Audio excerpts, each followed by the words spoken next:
देखो हम लोग क्या पढ़ रहे हैं, लैंगिक प्रजनन, है ना। लास्ट क्लास तक हम लोगों ने पढ़ा था कि प्रजनन कैसे होता है ना, यानी कि हम लोगों का जो चैप्टर चल रहा था उसका नाम क्या है, जीव जनन कैसे करते हैं। उसमें आप लोगों ने क्या पढ़ लिया है, अलैंगिक प्रजनन, है कि नहीं, या कह लो अलैंगिक जनन आप लोगों ने पढ़ लिया है। अच्छा इसमें ना इंपोर्टेंट था ये भी कायिक प्रबंधन, है ना। और ये तो इसमें जो हमारे पास आता है कुछ वो द्विखंडन, मुकुलन, ठीक है ना, पुनरुद्भवन, ये आप लोगों को पढ़ना है, ठीक है, एग्जाम्पल ही पढ़ने हैं। अब आता है लैंगिक प्रजनन। लैंगिक प्रजनन आप लोग जानते हो कि नर एवं मादा युग्मक के मिलने से होता है। अब ये नर और मादा युग्मक ना बार बार आएगा, देखो इसमें ना जो लैंगिक प्रजनन है इसमें क्या आएगा, जो नर युग्मक और मादा युग्मक, ये दो शब्द ना बार बार आएगा। अब ये होता क्या है अभी मैं आपको समझाऊंगा, ठीक है ना, अभी इसी लेक्चर में, ठीक है ना, कुछ समय के बाद, थोड़ा वेट कीजिए सही टाइम का। देखो क्या लगा है, लैंगिक प्रजनन नर व मादा युग्मक के मिलने से होता है, ठीक है ना। नर व मादा युग्मक के मिलने के प्रक्रिया को हम क्या बोलते हैं, निषेचन। आपको ध्यान रखना है कि इसमें एक वर्ड बार बार आएगा, निषेचन, और तुम्हारे पेपर में भी ये आता है, ठीक है ना। क्या चीज, निषेचन, निषेचन, है ना, इसको मैं निषेचन। ये क्या होता है, जब नर और मादा युग्मक मिलता है, क्या मिलता है, तो नर और मादा युग्मक के मिलने की प्रक्रिया को निषेचन कहते हैं। ठीक है, समझे आप लोग, निषेचन शब्द का मतलब पता होना चाहिए। अभी इसके बारे में और विस्तार से बताऊंगा निषेचन क्या होता है। फिलहाल आप ये ध्यान रखो कि नर एवं मादा युग्मक के मिलने को क्या बोलते हैं, निषेचन कहते हैं, ठीक है ना। आ जाओ अब हम लोग चलते हैं आगे। ये बोल रहा है, क्या लिखा है, संतति, मतलब कि जो बेबी संतान पैदा होगा उसमें क्या होगा, विभिन्नता उत्पन्न होती है। जो अलैंगिक वाला था उसमें जो संतान उत्पन्न हो रहा था ना, उसके अंदर क्या नहीं थी, विभिन्नता नहीं थी। लेकिन जो इसके अंदर लैंगिक प्रजनन से जो संतान बनेगा, जो बच्चा बनेगा, उसको हम लोग देखेंगे कि उसके अंदर क्या होगा, विभिन्नता होगा। मतलब डिक्टो हूबहू माता पिता के भांति नहीं होगा, जैसे लुक माता पिता का है ना वैसा नहीं होगा बिल्कुल भी। तुम लोग क्या दिखते हो डिक्टो, आप लोगों जो शकल है वो माता पिता से हुबहू नहीं मिलता ना, डिक्टो नहीं मिलता है, समझे आप लोग। तो हम लोगों को सबसे पहले पढ़ना है पुष्पी पौधों में लैंगिक जनन। क्या पढ़ना है, हाँ, यानी कि पुष्पी पौधों के अंदर हमको क्या पढ़ना होता है, लैंगिक, हाँ, कि पुष्पी पौधों में कैसे होता है प्रजनन, ठीक है ना।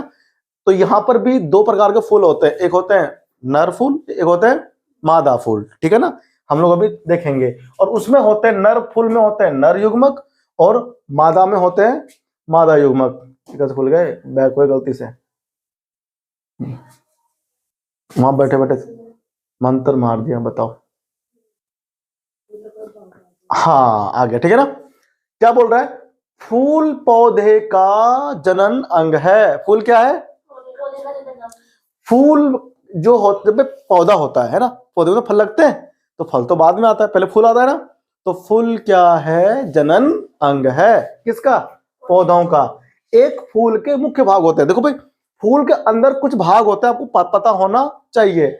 बाह्य दल होता है, बाह्य दल क्या होता है, तुम ना फूल तोड़ते हो तो फूल के देखना नीचे हरा हरा होता है, पत्ती से हल्का हल्का ना, जो पीछे से पसपोर्ट करता है, क्या करता है पीछे से, उस हरे हरे भाग को हम क्या बोलते हैं, बाह्य दल। क्या बोलते हैं, पंखुड़ी, गाना सुना है, पंखुड़ियां गुलाब की सी तेरा सरापा, गाना आता है ना।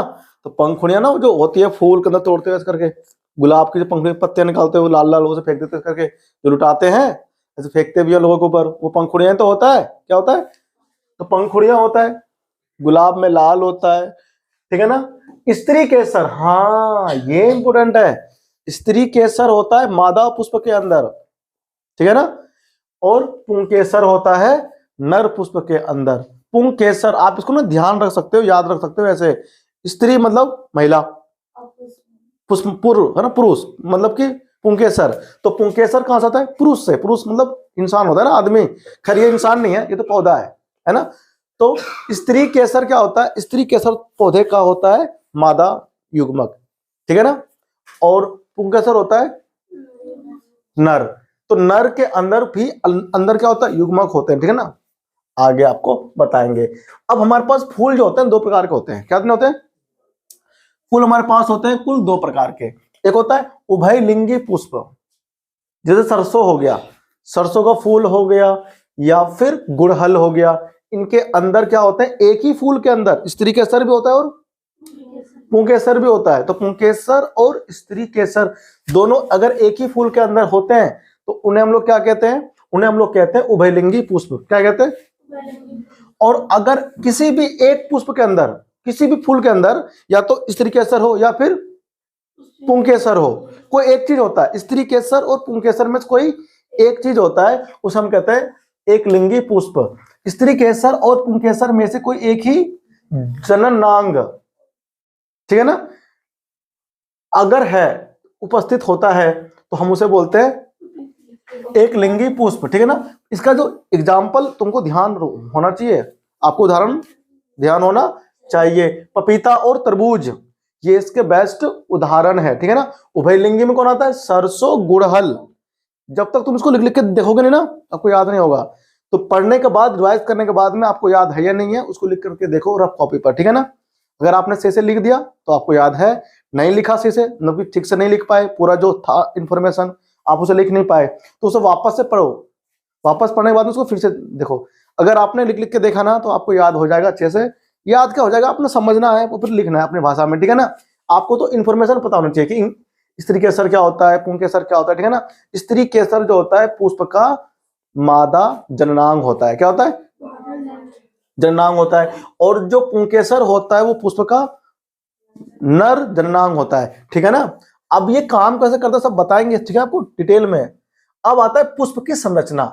ये पुष्प का डायग्राम आपको पता होना चाहिए। देखो अब यहां पर क्या, देखो ये है होता है ओव्यूल, हम इसे बीजांड कहते हैं, ठीक है ना, क्योंकि यहां पर क्या होता है, मादा यानी कि स्त्री केसर। ये पूरा स्त्री केसर है। क्या ये ना आपको थोड़ा इसमें दिख रहा होगा। अब आपको ना समय आ गया कि समझाया जाए कि पुष्प में क्या कौन कहां पर होता है। देखो ये जो हमारे पास इधर है, देखो ये जो पूरा ना, ये जो है ये पीला पीला ये वाला पूरा दिख रहा है, ये पूरा है स्त्री केसर। क्या है ये, स्त्री केसर यानी कि मादा जननांग। इसके अंदर तीन भाग होते हैं। ऊपर वाले भाग को बोलते हैं वर्तिकाग्र, बीच वाले पार्ट को बोलते हैं वर्तिका, और ये जो उभरा हुआ पार्ट ना, ये पूरा जो नीचे है, दिख रहा है तुम सबको, ये जो उभरा हुआ भाग है पूरा, ये वाला देखो, ये वाला भाग, ये है अंडाशय। क्या है ये, इसके अंदर अंडे होते हैं। हम इसको सिंपल भाषा में कहते हैं बीजांड। यही है युग्मक। क्या है, यही है नर, सॉरी मादा युग्मक। क्या है ये, मादा युग्मक। समझ में आया सबको, ये होता है मादा युग्मक पुष्प के अंदर। ये जो तो आपको दिख रहा है ये पूरा गोल सा है ना, ये है मादा युग्मक, इसे बीजांड कहते हैं, ठीक है ना। सब ध्यान रखेंगे ना। स्त्री केसर के तीन पार्ट होते हैं, कौन कौन से, वर्तिकाग्र, वर्तिका, अंडाशय।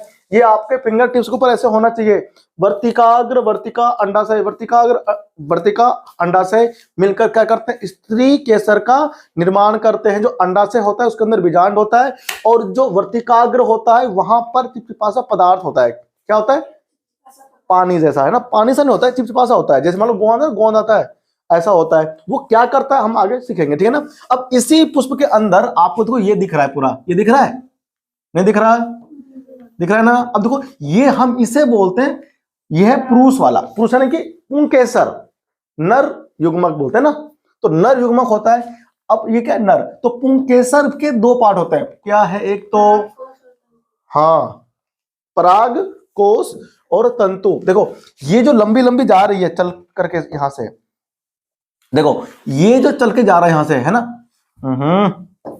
देखो ये पूरा, ये क्या, ये जो चीज है पूरा यहां तक, यहां तक ये तंतु, क्या ये ऐसे हिलता रहता है ना।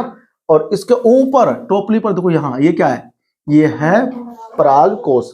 इस पराग कोश के अंदर होता है नर युग्मक। क्या होता है, नर युग्मक, उसको कहते हैं पराग कण। क्या कहते हैं, पराग कण। पराग कोश में होता है पराग कण, और यहां पर क्या है, बीजांड, यानी कि इसके अंदर से पराग कण निकल करके वर्तिकाग्र पे जाता है। कहां पहुंचता है, ठीक है ना। और ये है स्त्री केसर का भाग और ये पुंकेसर का भाग, तो इसके अंदर है नर युग्मक, ये है मादा युग्मक, ठीक है ना।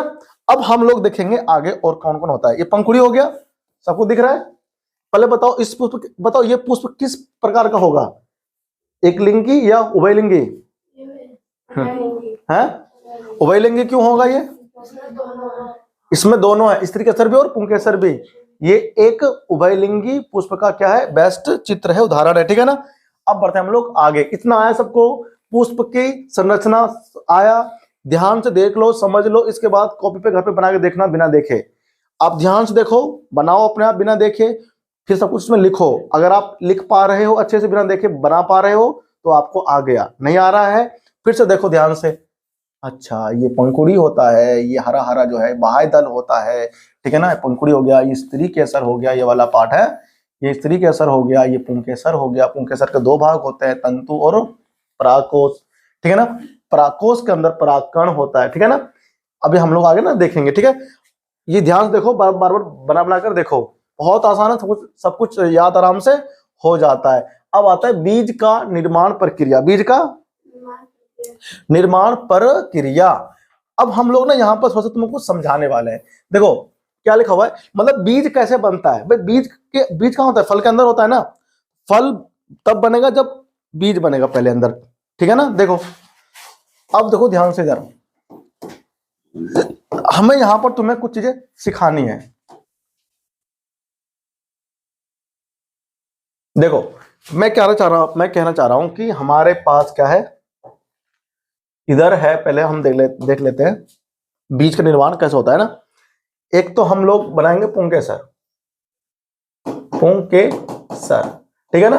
उधर क्या होता है, स्त्री केसर, ठीक है ना भाई, स्त्री केसर। अब देखो पुंकेसर में दो भाग होते हैं, दो भाग कौन कौन होते हैं, हाँ बेटे स्त्री केसर है ना, हाँ स्त्री केसर हो गया। अब देखो यहाँ पर ये क्या पुंकेसर है, तो पुंकेसर में दो भाग कौन कौन होते हैं, पराग कोश। आपको ऐसे लिख लिख के ना याद करना है, याद रखना है, रिवाइज करना है। और यहाँ पर कौन होता है, तंतु। तो हमें तंतु की तो कोई इतना खास मतलब है नहीं हमको तंतु से, हमको मतलब किससे, परागकोश से, ठीक है ना। अब मैं लूंगा किसको, परागकोश को लूंगा, देखो ध्यान से। यानी पुंकेसर के अंदर कौन है, परागकोश। अब देखो परागकोश होता है जब फूल परिपक्व नहीं होता है। परिपक्व का मतलब होता है फूल पका हुआ नहीं है, मतलब फूल के भी उम्र नहीं हुई है, फूल अभी कच्ची है।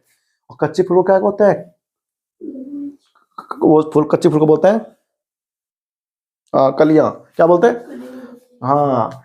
अभी क्या है, ये कली है कि नहीं, हाँ। अब देखो इस जब ये परिपक्व हो जाएगा, क्या हो जाएगा, परिपक्व का मतलब होता है कि वो जो पुष्प है वो बड़ा हो गया है, ठीक है ना। परिपक्व, ठीक है ना। यानी अब इसके अंदर बन चुका होगा परागकण, और वो परागकण जो है पूरा परिपक्व हो गया होगा। इसका मतलब होता है परागकण। अब ये जो परागकण है यही होता है नर युग्मक। क्या होता है, नर युग्मक होता है, ये नर युग्मक, ठीक है ना। और ये जो परागकण होता है ये हर एक फूल के अंदर होता है जो नर होता है, ठीक है ना। जब आप फूल को छूते हो ना तो आपके हाथ में कुछ लग जाता है, तुम देखना सरसों का फूल छूना, पीला पीला कुछ लग जाएगा, वो जो पीला पीला लग गया ना वही है परागकण। क्या है वो नर युग्मक होता है, ठीक है ना। अब क्या होगा, ये जो परागकण है ये बन करके तैयार हो गया, एक पुष्प जो है वो वयस्क हो गया है, मतलब परिपक्व हो गया, मैच्योर हो गया है इसके अंदर, ठीक है ना। अब ये बीज को बनाने के लिए तैयार है, ठीक है ना। अभी कहां पर है ये, पुंकेसर पे, कहां पर है, पुंकेसर के परागकोश के परागकण में है, परागकण है, ठीक है ना। अब आ जाओ स्त्री केसर पर, कहां आ जाओ, स्त्री केसर के अंदर कितने पार्ट होते हैं बताओ, 3 पार्ट होते हैं। पहले कौन आता है, वर्तिकाग्र, क्या आता है, वर्तिकाग्र आता है ना। अब देखो वर्तिकाग्र, यानी कि मैं इसको ना डायग्राम के माध्यम से दिखाता हूं आपको। देखो भाई स्त्री केसर, इसमें क्या होता है, कुछ ऐसा रहता है, हाँ बेटा स्त्री, फिर भूल क्या लगा ना, देखो स्त्री केसर, ठीक है ना। देखो मैंने तो बना दिया, तुमको पेपर में ये डायग्राम बनाने के लिए आता है, ठीक है ना। ऊपर होता है वर्तिकाग्र, वर्तिकाग्र, और ये कौन आ गया? वर्तिका। याद हो गया ना? बनाओगे तो याद हो जाएगा। इसे बोलते हैं अंडाशय। क्या बोलते हैं इसको? अंडाशय। जिसको ये याद नहीं होगा पेपर में कर नहीं पाएगा। अंडाशय डायग्राम भी आना चाहिए छापना। और अंडाशय के अंदर अब सुन ध्यान से क्या होगा। अब ये होता है कौन? नर, नहीं सॉरी, मादा। मादा युग्मक इसके अंदर होता है। इस पूरे को मिलाकर क्या बोलते हैं? स्त्री केसर बोलते हैं ना इसको। पूरे मिलाकर के पूरे को ये बन गया स्त्री केसर। समझ में आया? अब देखो, अब ये होता है फूल जो है वयस्क हो चुका है। फूल क्या हो चुका है? वयस्क। इधर ना हमारे पास जो है कुछ इस आकार का, ठीक से बना नहीं, गड़बड़ हो रही है, कोई नहीं। अरे यार टेढ़ा काय हो जा रहे हो, ऊपर से इसको फाड़ देते हैं। ऊपर से फट गया। ऊपर से इसके अंदर बहुत सारा है परागकण। क्या है? परागकण है इसके अंदर बहुत सारा परागकण। जब नर वाला युग्मक मादा वाले पे जाएगा तभी तो होगा निषेचन। तो इसका जो परागकण है वो देखो हवा से, पानी से, पशु पक्षी से, कीट पतंगों से के माध्यम से यहां से निकल के कहां पहुंच जाएगा?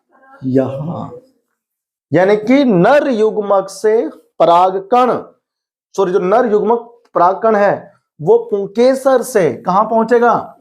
स्त्री केसर पर। समझ में आया? यानी पुंकेसर से परागकण का स्त्री केसर के वर्तिकाग्र पर जाने का जो प्रक्रिया है वो कहलाता है परपरागण। परपरागण नहीं कराता क्या कहलाता है?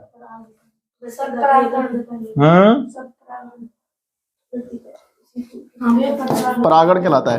क्या होता है? परागण। क्या होता है? परागण कहलाता है। यानी कि पुंकेसर से परागकण का स्त्री केसर के वर्तिकाग्र पर परागकण का स्थानांतरण परागण कहलाता है। क्या? परागण। इसे हम बोलते हैं अंग्रेजी में पॉलिनेशन। क्या बोलते हैं? पॉलिनेशन कहते हैं। ठीक है ना? और ये किससे होता है? ये कीट पतंगों से हो सकता है, ठीक है ना, हवा से हो सकता है, पानी से हो सकता है। कुछ पुष्प पानी में उगते हैं तो पानी के बहाव से होता है। भाई एक पुष्प यहां पर है पानी के अंदर उगा हुआ, एक पुष्प यहां पर है तो यहां का पानी बह करके वहां भी तो जाएगा। तो यहां का परागकण इस स्त्री केसर वाले वर्तिकाग्र पर क्या हो जाएगा? स्थानांतरित हो जाएगा। ठीक है ना? और इस प्रक्रिया को हम लोग क्या बोलेंगे? परागण कहते हैं। क्या बोलते हैं? परागण कहते हैं। ठीक है ना? अब यहां पर पहुंचने का दो विधि है। सुनो, ऐसा हो सकता है अगर पुष्प एक ही हुआ, अगर पुष्प एक ही हुआ मतलब कि एक पुष्प है उभयलिंगी, उसी में पुंकेसर भी है, उसी में तो उसी फूल के पुंकेसर से उसी फूल के स्त्री केसर पर अगर जाता है परागकण तो उसको हम लोग क्या बोलते हैं? स्वयं परागण। क्या बोलते हैं उसको हम लोग? स्वयं। हाँ, यानी पराग कोश में उत्पन्न परागकण हवा, पानी या जंतु द्वारा उसी फूल के, जिस फूल में स्त्री पुंकेसर है, उसी फूल के पुंकेसर से उसी फूल के स्त्री केसर के वर्तिकाग्र पर कौन जाएगा? परागकण। तब उसे बोलते हैं स्वयं परागण। क्या बोलते हैं? तो आपको ये दो टर्म यहां से याद हो जाना चाहिए, स्वयं, हाँ, परागण। अब मान लो ऐसा फूल है जिस पर या तो स्त्री केसर है या फिर जिस पर पुंकेसर है। अगर ऐसा फूल है तो उसमें एक फूल के पुंकेसर से परागकण दूसरे फूल के स्त्री केसर पर अगर स्थानांतरित होता है तो इसको हम बोलते हैं परपरागण। क्या बोलते हैं इसको हम लोग? परपरागण। इसे हम लोग अंग्रेजी में बोलते हैं CROSS, क्रॉस पोलिनेशन। क्या बोलते हैं? क्रॉस। और स्वयं वाले को बोलते हैं सेल्फ पोलिनेशन। क्या बोलते हैं? समझ में आया सबको? अब हमारे पास ये दो टाइप का क्या होता है? परागण हमारा दो टाइप का होता है।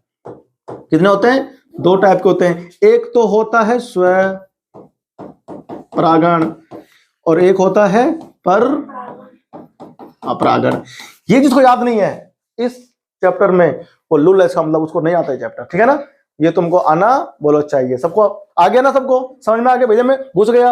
अब जैसा मैंने आपको समझाया ना, ऐसा घर जा करके खुद को समझा देना, बना बना के डायग्राम कॉपी लेना, पेन और बनाना ये वर्तिकाग्र। इसमें रटने वाली कुछ बात ही नहीं है, सिंपल सी बात होता है। फूल होते हैं, 2 टाइप के फूल होते हैं, एक होता है एक होता है कौन सा, नर पुष्प, एक होता है मादा पुष्प। नर में होता है स्त्री केसर, उसमें वर्तिकाग्र वगैरह होता है। उसके ऊपर कौन आता है, परागकण आता है। कहां से आता है, तो परागकोश से आता है। परागकोश कहां होता है, पुंके सर पे होता है, ठीक है ना। समझ में आया सबको, वहां से इसमें आता है। और यहां पर आकर के अब तुमको सबको मैंने अभी क्या समझाया था कि जो वर्तिकाग्र होता है यहां पर होता है कृत्तिपाशा पदार्थ। क्या होता है, जैसे गोंद होता है ना, ऐसा होता है पदार्थ। जैसे ही किसी माध्यम से परागकण यहां पर पहुंचता है, आकर चिपक जाता है, वहां पर होता है नमी, द्रव होता है। जो परागकण आया है वो अंकुरित हो जाता है। क्या होता है, अंकुरित हो जाता है। और यहां पर होता है बीजांड, अंदर कौन होता है, हाँ बीजांड होता है, इसके अंदर ऐसा दिखता है वो, ठीक है ना। अब यहां से अंकुरित हुआ है ना, तो अंकुरित होने के बाद यहां से निकलेगा एक ट्यूब। क्या निकलेगा, ट्यूब को बोलते हैं हिंदी में नलिका। क्या बोलते हैं, हाँ, यहां से निकलेगी एक नलिका, ये निकल गया नलिका। और ये आकर क्या होगा, ये पाइप सा होता है। क्या होता है, ये अपने आप बनता है, ठीक है ना, प्राकृतिक रूप से। और इसके अंदर से जो है परागकण, वो खिसकता हुआ खिसकता हुआ खिसकता हुआ खिसकता हुआ, ये जो मादा का कौन है, बीजांड है, वहां पर जाकर के मिल जाएगा। वहां पर तो नर युग्मक कहां से आया, इधर से ट्यूब के माध्यम से आया। और मादा युग्मक पहले से कहां पर, अंदर बैठा हुआ है, ठीक है ना, बीजांड। उसके अंदर जाकर क्या हो जाएगा, ये मिल जाएगा। तो यहां पर क्या हो रहा है, नर युग्मक मादा युग्मक आपस में मिल रहे हैं, इसी को बोलते हैं निषेचन। क्या है बोलते हैं इसको, बताओ, निषेचन आया सबको। निषेचन शब्द सबको समझ में आना चाहिए, वो मानव में भी अभी होगा तो बताएंगे, ठीक है ना। तो निषेचित बन गया, ये क्या हो गया, निषेचित हो गया। जब मिल गया बन गया तो निषेचित हो गया, ठीक है ना। तो यहां पर देखो, अब यहां पढ़ते हम लोग, इधर आ गए है ना। अब ये क्या बोल रहा है, देखो, नर युग्मक यहां से जाएगा, है ना, हिंदी में कहते हैं पोलन ट्यूब। ये जो ट्यूब बनी थी ना, ये जो बनी थी नलिका, इसको हम लोग कहते हैं पोलन ट्यूब। अंग्रेजी में, हिंदी में बोलते हैं पराग नली, पराग आना, पराग ये हो गया नली। अब इसके अंदर से कहां पहुंचा, देखो इधर आएगा, ठीक है ना। ये डायग्राम आपके ना दिमाग में फिट हो जाना चाहिए, पेपर में आता ही डायग्राम, ठीक है ना। ये जो परागकण है यहां से होता हुआ पोलन ट्यूब से यहां पर पहुंचेगा, और ये बीजांड के साथ क्या हो गया, निषेचित हो गया। क्या हो गया, आप पढ़ते हैं इधर से, देखो अब हम लोग यहां पढ़ते हैं, इधर ध्यान से देखो क्या लिखा हुआ है, परागकण से एक नलिका विकसित होती है जो वर्तिकाग्र से होते हुए बीजांड तक पहुंचती है। देखो ये पहुंच रहा है इधर, है कि नहीं, जो भी मैंने आपको वहां पर समझाया। अब क्या बोल रहा है, अंडाशय के अंदर नर व मादा युग्मक का निषेचन होता है। अभी निषेचन आपको मालूम है ना क्या होता है, नर युग्मक मादा युग्मक का मिलन को बोलते हैं निषेचन। युग्मनज का निर्माण होता है। जब ये निषेचित हो गया, जब ये मिल गया, क्या हो गया यहां पर, तो निषेचन के बाद क्या बनेगा, युग्मनज। क्या बनेगा, तो यहां पर बनता है बच्चा पार्टी युग्मनज, ठीक है ना। ये बन गया है युग्मनज। ये आपको ना सब याद होना चाहिए कि भाई क्या होता है युग्मनज, क्या होता है युग्मक, क्या होता है निषेचन। ये सारे शब्द जो है ना, ये आपके दिमाग में पर घुसा होना चाहिए, ठीक है ना। अगर आपको नहीं पता है ना, फिर आप मतलब लूल हो गए। देखो आ जाओ, आगे आ जाओ, देखो, यानी कि कहना चाह रहा है अंडाशय के अंदर नर व मादा युग्मक का निषेचन होता है, जिससे युग्मनज का निर्माण होता है। युग्मनज में विभाजन होकर भ्रूण का निर्माण होता है। क्या होता है, जैसे ही नर युग्मक मादा युग्मक मिला, तुरंत क्या बना, युग्मनज। अब वो युग्मनज क्या होगा, लगातार वृद्धि करेगा। क्या होगा, कोशिका क्या होगी, 2 है उसके अंदर, 2 कोशिका से 3 कोशिका बनेगा, 3 से 4 बनेगा, 4 से 5 बनेगा, 5 से 10 बनेगा। इस प्रकार की कोशिका को बोलते हैं कोशिका विभाजन प्रक्रिया। क्या बोलते हैं, जो कोशिकाएं पहले थी 1 वो बन गई 2, 2 से बनेगी 4, 4 से बनेगी 10, 10 से 12, है ना। इस प्रकार क्या होती है, विभाजन होती है। और विभाजन के बाद वो बड़ा होता है, उसे बोलते हैं भ्रूण। क्या बोलते हैं, भ्रूण बनता है। फिर वही भ्रूण क्या होता है, लगातार वृद्धि करके करके बीज और फिर फल बन जाता है, बीज और फिर देखो ये बोल रहा है युग्मनज में विभाजन होकर भ्रूण का निर्माण होता है, बीजांड से एक कठोर आवरण विकसित होकर बीज में बदल, तो ये रहा बीजांड। अब इसके अंदर एक लेयर होती है कठोर, काफी हार्ड। आप लोग बीज देखते होंगे तो बीज के ऊपर क्या होता है, कठोर सी परत नहीं होती है। भाई आप सेम खाते हो, मान लो सेम की बीज होती है, राजमा की बीज होती है, उसके ऊपर क्या होता है, कठोर सी लेयर नहीं होती है, और उसके अंदर फिर दाल से निकलते हैं दो।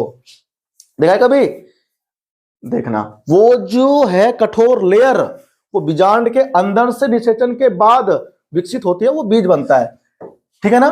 भ्रूण का निर्माण होता है, बीजांड से एक कठोर आवरण विकसित होकर बीज में बदल जाता है, अंडाशय फल में बदल जाता है। आपको पता होना चाहिए कौन बीज बनता है, जो बीजांड होता है वो तो बनता है बीज, और जो अंडाशय होता है वो बनता है, दो अंडाशय कौन, ये पूरा अंडाशय है ना, तो इसी अंडाशय के अंदर तो रहेगा बीज, तो बीजांड अंदर, तो अंदर बीज बनेगा, है कि नहीं, तब तो नाम है इसका बीजांड। देखो क्या बोल रहा है, अंडाशय फल में बदल जाता है, फूल के अन्य भाग झड़ जाते हैं। आप लोग खाते हो अमरूद वगैरह, अनार वगैरह, देखो उसमें नीचे लगे रहते हैं कुछ हल्का फल्का फूल का हिस्सा लगा होता है ना, वो फूल सब गिर के झड़ गया, ठीक है ना, पंखुड़ी गिर गई, बहाई दल सब सब गिर गया, फल बच गया। अब सीताफल देखो, लौकी देखो, सब में ना नीचे होता है, नहीं होता है, तोरी में भी होता है, तो फल बन गया, क्या बन गया, वो फल बन गया। इस प्रकार से क्या होता है, पुष्प के अंदर क्या होता है, पुष्प के अंदर हाँ बीज का निर्माण होता है। समझ में आया। तो इसमें बड़ा इंपोर्टेंट चीज था ये डायग्राम, डायग्राम के अंदर ये कौन है, इसके अंदर स्त्री, दोनों में इसको एक डायग्राम, या तो ये आ जाएगा या फिर ये आ जाएगा। ये वाला कम आता है, ये वाला अधिक आता है। बहुत बार पेपर में ऐसा होता है कि वो आपको ना ये डायग्राम पूरा दे देगा, जो लिखे हुए है ना ये गायब कर देगा और तीर तीर डाल देगा, बोलेगा ये नाम क्या है, नाम लिखो इसके, और इनका भाग काम क्या क्या है ये पूछ लेगा। इसके अंदर एक ये ट्यूब आ रहा है, यहां से क्या आ रहा है, ट्यूब आ रहा है, ट्यूब आ रहा है ना। ये ट्यूब क्या करती है, ये ट्यूब हाँ जो परागकण अंकुरित हुआ है उसको नीचे ला करके मिलन कराता है। समझ में आया, ये परागकण, ठीक है ना। ये बड़ा इंपॉर्टेंट था। ये जो फूल वगैरह होते हैं ना, खुशबू छोड़ते हैं, ये खुशबू हमारे मतलब के लिए नहीं छोड़ते, वो अपने मतलब के लिए छोड़ते हैं। क्यों छोड़ते हैं, जब खुशबू, अच्छा ये खुशबू छोड़ता कौन है, फूल छोड़ता है। फूल के अंदर जो स्त्री का असर होता है ना वो छोड़ता है। कौन छोड़ता है, जो नर पुष्प होते हैं ना वो कभी खुशबू नहीं छोड़ते, ठीक है ना। तभी तो जैसे कि फैशन कौन करता है, लड़के ज्यादा थोड़ी करते हैं, लड़कियां तो करती है फैशन, औरतें करते हैं फैशन, है कि नहीं, ताकि अट्रैक्ट हो सके भंवरे, है ना। भंवरे अट्रैक्ट तभी तो हो जाते हैं, लगा लिए परफ्यूम इधर भी और चल दिए मटक्कली बाजार में, हाँ अच्छा फिर चल दिए बाजार में जा रहे अब लौंडे, हाँ इधर पीछे पीछे ऐसे लग गए पीछे, है कि नहीं। तो ये प्राकृतिक रूप से है ना, अब पीछे पड़ रहे हैं उनके, हैं ये तो काम होता है। अलौंडे पागल होते हैं, लग गए पीछे खुशबू सुन करके। अब खुशबू 2 मिनट का होता है, तुम सुन के उसके पीछे पागल हो रहे हो, है कि नहीं, खुद भी लगा लो। अच्छा लौंडे कितनी मर्जी लगा ले परफ्यूम, लौंडिया सुन के पीछे जाते ही नहीं है, इग्नोर कर देती हैं, छी नहीं कर देती हैं, तो बदबू आ रहा है, नहीं करती, उन्हें पता है कि हम लगा के छोड़ दिए, लड़के हम लगा रहे इसलिए। अच्छा समझ में। तो जो फूल होते हैं ना, फूल, ये फूल खुशबू अपने मतलब के लिए छोड़ते हैं, स्मेल, ताकि उसके ऊपर आकर कौन बैठे, भंवरा। अच्छा भंवरा आकर क्यों बैठे, उसका तो उल्टा रस चूस लेगा, है कि नहीं। तो वो ये सोचती है रस चूसा तो चूसने दो, लेकिन ये पुष्प जो है कभी ना कभी तो बैठा होगा, कहां पर, नर वाले पुष्प पे। तो जैसे ही पक्षी या भंवरा नर वाले पुष्प पर जाकर बैठता है तो उसके पंखों में क्या लग जाता है, परागकण, क्या लग जाएगा, परागकण लग जाएगा। वो परागकण क्या होगा, जब जाकर वही भंवरा बैठेगा किसके ऊपर, स्त्री के सर पे जाकर बैठेगा, तो वहां पर क्या होगा, उसके वर्तिकाग्र पर क्या होगा, परागकण पंख से गिर जाएगा, झड़ जाएगा, एक गिर गया वही काम हो जाएगा, है कि नहीं, गिर गया तो जाते गिरेगा कहां पर, वर्तिकाग्र पर, और फिर वहां पर क्या वो जर्मिनेट हो जाएगा, क्या हो जाएगा, अंकुरित हो जाएगा, और फिर काम हो जाएगा स्त्री के असर का। स्त्री के असर थोड़ी भागता है पीछे पीछे, पुंकेसर से खुद ही आता है परागकण, ठीक है ना। ऐसा नहीं होता है कि कोई लड़की पीछे पीछे भाग रही है किसी लड़के के पीछे, थोड़ी ना होता है भाई, खुद ही लौंडे भागते हैं, बताओ चरसी लोग भागते हैं। देखो तो भैया पढ़ाई वढ़ाई पर ध्यान दे लो, ठीक है ना। इस तरीके से ये बहुत कुछ सिखा देता है हमको, सिखा नहीं रहा है। तो खुशबू क्यों छोड़ते हैं? मतलब के लिए। कौन? पुष्प। और हम लोग सोचते हैं हमारे लिए छोड़ रहा है, कि नहीं? ऐसा कुछ नहीं है, ये अपने निषेचन के लिए, प्रजनन के लिए क्या करते हैं? छोड़ते हैं खुशबू, ठीक है ना। ये डायग्राम ध्यान रखना। अगली क्लास में अपन लोग मानव में प्रजनन पढ़ेंगे, ठीक है ना। अगली क्लास कब होगी? कल। तो मानव में प्रजनन हम लोग पढ़ेंगे, ठीक है ना। पुष्प में खत्म हो गया, अलैंगिक भी हमारा खत्म हो गया, ठीक है ना। तब तक नमस्कार, जय हिंद, मिलते हैं अगले लेक्चर में, ठीक है ना। पढ़ लोगे सब लोग? पढ़ लेगी ना? नहीं पढ़ेगी, ठीक है।